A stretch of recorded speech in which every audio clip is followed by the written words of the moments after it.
Hello everyone, welcome back to a new video. So today I want to pour the Terra Flora technique again, and I thought I use a bigger mold. So I'm using the slates mold and it's a tray mold. And you see it's very big.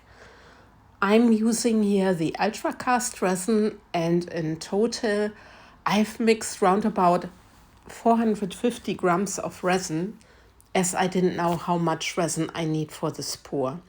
So I'm starting, like always, just with a clear layer. And like I said, I'm using the ultra cast resin. I let it sit for around about 20 minutes before I start pouring and before I mix my colors. Anyway, you see, I need a little bit more clear resin so that the bottom of the mold is really covered. It was a rather warm day as well when I poured, and that's why I don't have many bubbles. But of course, I still need to have a look if everything is okay. So I will be using resin inks this time and not alcohol inks. And I'm starting with my swimming pool, a very beautiful color. I really love this because I want to get, very natural looking shades. That's why I thought swimming pool and espresso, they have a perfect match. And with the colors I'm showing you in a bit, I can get a rather natural look. So there's now my swimming pool color, and it's a very beautiful, like turquoise teal color. Really like it very much. And now there's the espresso, a very nice dark brown color. I drop my resin ink there just randomly, also a little bit outside. So I'm just doing it how I feel like. So with this, it's, you can just go with the flow. You can just do it how you prefer it, how you like it. There are no rules at all. You can also use many more colors, but I wanted just to go with those two colors. As I said, I want to have a rather natural looking effect. So again, 2 drops of the swimming pool, and I don't think that I take some more brown because I didn't want the brown to take over. So I think this is good. And like I'm doing with this technique, I'm also pouring some clear resin on top of my resin inks, because I think you get different shadings also, and you achieve a lot of depth. But like I always say in my videos, I should try it without the clear, which I put on my resin inks or alcohol inks, just to see if there's any difference at all. I have no idea. It's just me. I do it like this, and I'm happy with the result. And sometimes it's like never change a winning game. But anyway, so here I have some metal gold because I want to use gold this time. And I'm just pouring a spiral. I have here the gold from the Karat gold from Colorberry. I have it already for years, and I need to use it. So I'm just going with a spiral like I'm always doing with this pour. The reason I also let my resin sit a little bit is that I think I get the better effects as if I would pour with the medium viscosity resin straight away. But I should also try it with the master cast resin at some point, but I haven't done it yet. I'm at the moment very curious how this is going to work in a bigger mold. So here's my next color, and look how nice it is.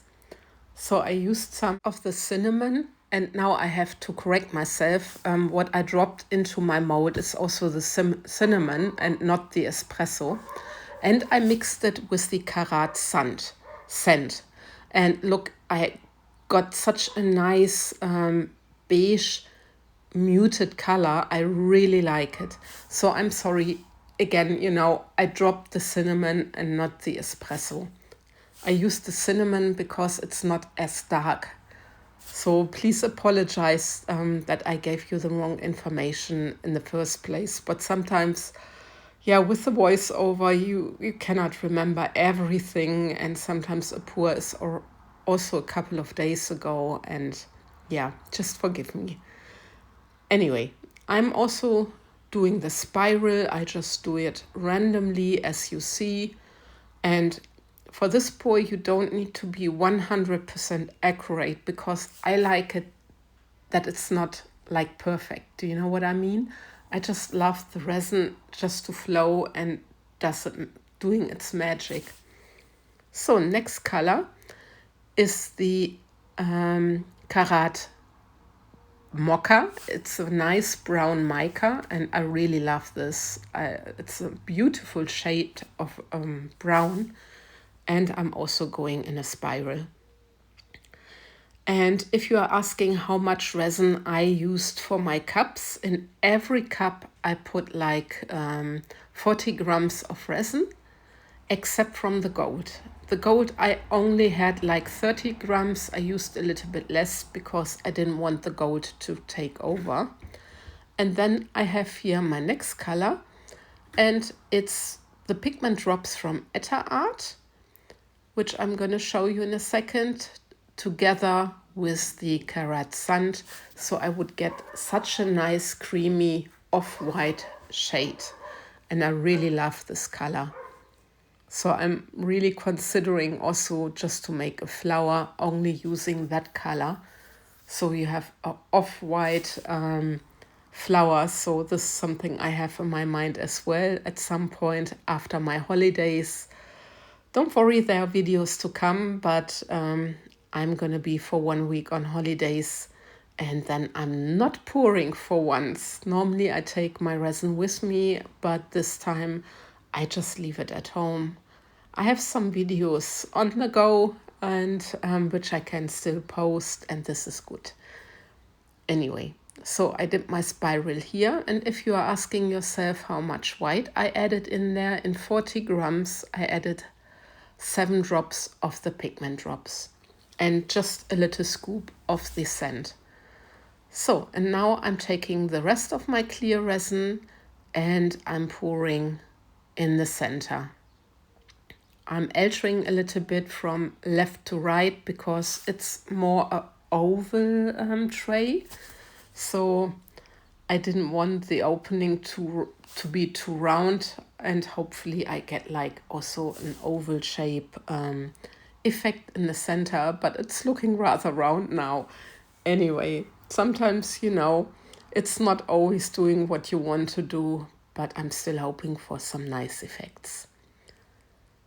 So, and now I just take care for the bubbles which are now on the surface, and I have here my gold, and I think I should have placed it before.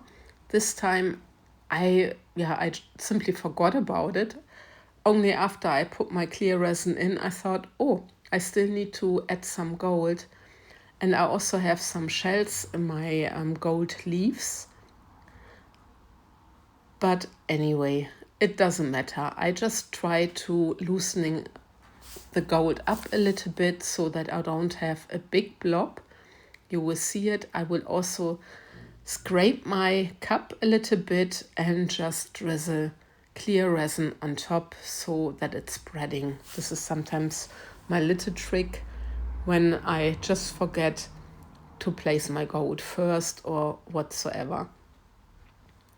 So, and this metal gold, these sheets, this is floating gold, and normally, yeah, it should float nicely so that I don't really have this big blob, like I said. Anyway, I'm just playing a little bit with my center, and then I'm almost done. I can torch it again, but I'm also using, as I see now, some more of the leaves. So I have a little bit more equally everywhere. Yeah, but this should be done. I just torch my piece very carefully because you don't want to burn your resin or your mold. And then I can just let my resin work. And I'm always happy with this effect because the resin is really closing up very nicely. And I actually don't really need a lot the heat gun. I think I used it once because my resin didn't want to move. But in this case, in this pour, it just moved nicely. And this is now the next day. And I'm very curious because, yeah, from the pouring side, I think it looks a little bit strange, to be honest. But let's have a look how the other side is looking, because this is what we always look for anyway. And look at this. I'm so happy with this pour. Maybe, and this is a big maybe, I should have not used the shells. I'm not sure. I wonder what you think.